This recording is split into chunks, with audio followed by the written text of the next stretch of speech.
நான் உன் கோயில் பணியை ஒழுங்கா செய்தா எனக்கு வியாதி வராது, என் வீட்டில் இழப்பு வராது, என் வீட்டில் துக்கம் வராது, துயரம் வராது.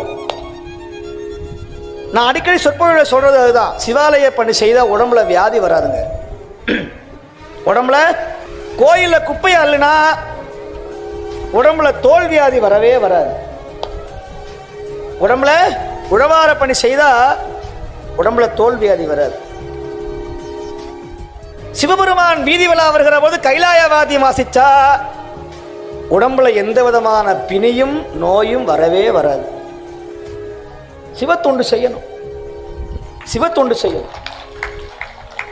நம்ம நெத்தியில திருநீர் பூசுறது இல்லை, ருத்ராட்சம் தரிக்கிறது கிடையாது, தர்மம் பண்றது கிடையாது, சுவாமிக்கு பூமாலை ஏற்றுறது கிடையாது. சொல்ற சிவத்தொண்டு செய்யணும், சிவத்தொண்டு செய்யணும்.